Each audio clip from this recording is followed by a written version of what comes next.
Episode 391, Blind Magic in Alice Springs. And guess what, folks? Yes, this is your host, Murray Stewart, but I have a guest. He's back again, Kiwi Chris.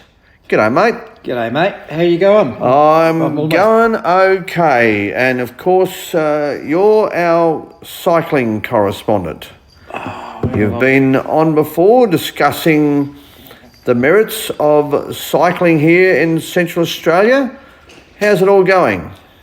Oh, it's been going all right, aside from the fact that I conked out on a big long ride a couple of weeks ago. And yeah, that was interesting. Tell the listeners about that. Well, I've got to say, this is my salute to the Ambos, because they are great, just absolutely great. I've had a few different events with St John's in Central Australia. They're all positive, right from the flying doctor being medevaced out of Tennant Creek once. Utterly professional service. So us cyclists, we certainly back. I think you got a bit of a busted rib out of that, didn't you? Bit of a busted rib. It was yes. Yeah, to put it crudely and mildly. Yeah, straight through the lungs, and of course that would have burst the balloon. Yeah, the balloon did sort of deflate, and it had to be pumped up again, which was unpleasant. So yeah. But I was talking about that this afternoon because my puppy appears that he might have a floating rib, so I'm a bit concerned that he may have a similar incident. Well, that would be no fun for the pup. He wouldn't be riding a bike though. It'll be a rather individual pursuit. He actually was out in the garden poking around there this afternoon, and he did himself a mischief. Oh, I'll tell you what, you could train him to get onto a bike. It could be something special. Well, they're very, very smart, these Maltese Terrier types, very smart, so you never know.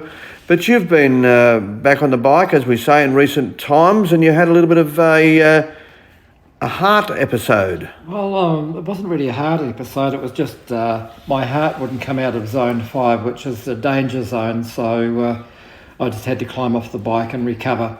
So that was just basically self-care more than anything else.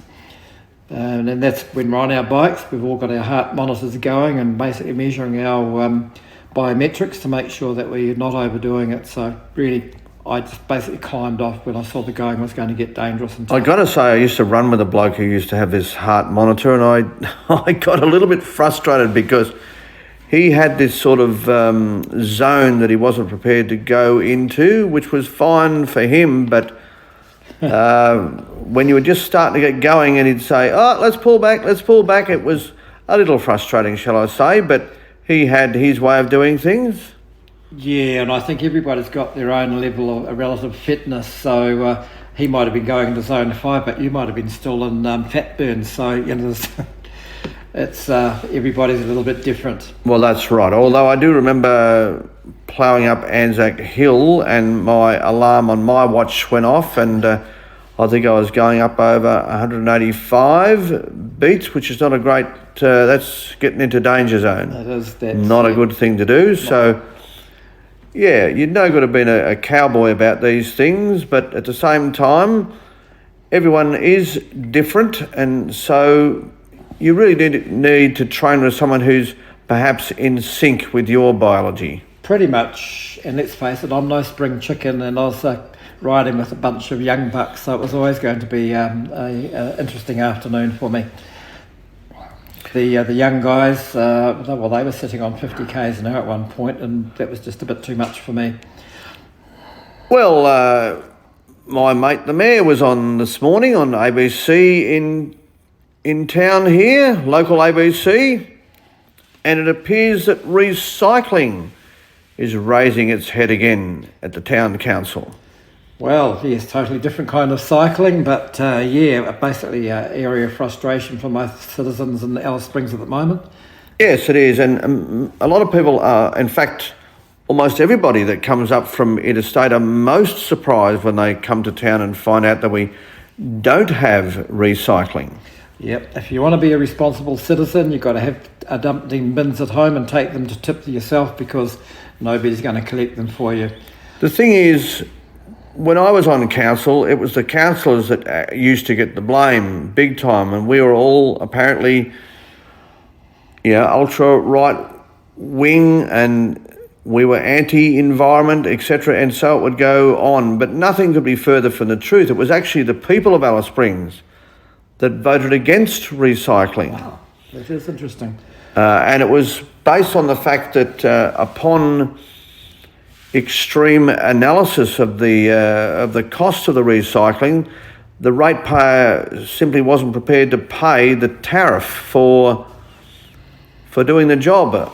Because recycling here in Central Australia is a very, very costly exercise, because the recycled material has to go on the back of trucks and go many, many kilometres to, and also once it gets there, the cost of actually doing the recycling can be extremely high depending on the material. Yep, I understand that as well. It's basically where we are, the tyranny of distance gets in the way of a lot of good things. That's right, and there was all sorts of arguments about who would be able to vote on the plebiscite that we had to say whether we would or whether we wouldn't, because we have a number of different categories of residents here. We have, of course, the ratepayers, who effectively live here, are locals, but then you have people from the base, you have people in the rural area that don't necessarily want to contribute to what goes on within the township itself. So there's all sorts of different categories of people that you need to consider when you're doing such a survey. But the one thing that was certain is that they were not prepared to pay the additional, what was at that time, incredibly high costs associated with the recycling. So it simply didn't happen. Yep. And I don't know how they're going to manage such a survey, plebiscite, whatever methodology they're going to use to get this across the line, but that'll be the same old debate, I imagine.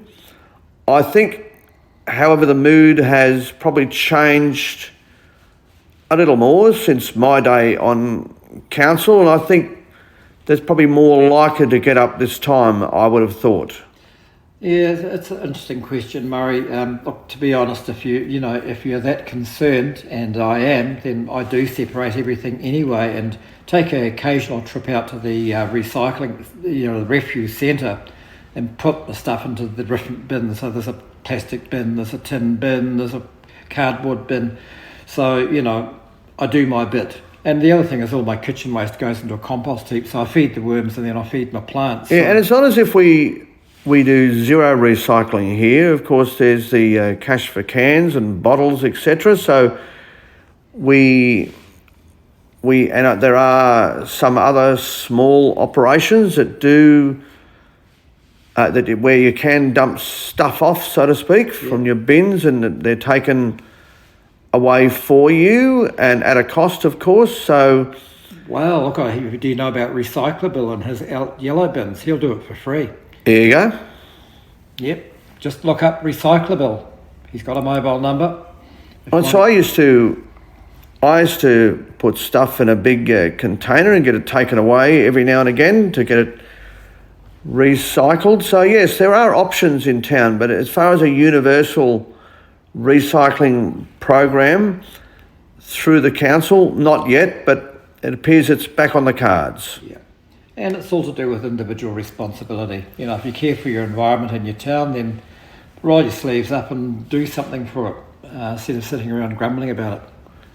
Yes, I'm reasonably confident that in 2023, that if a solution is brought before the people on this occasion, I'm reasonably confident that it will actually get up. We'll find something. We shall see, Chris, we shall see. Well, there we go. One form of cycling to another form of cycling. Yeah, we've gone through cycling, recycling, and now I'm going to cycle my way right out of here. This has been... When are we at? 390 or 391? Help me out. Yeah, I think we're on 391, actually. Okay, so this has been episode 391. A Blind Magic Communications production.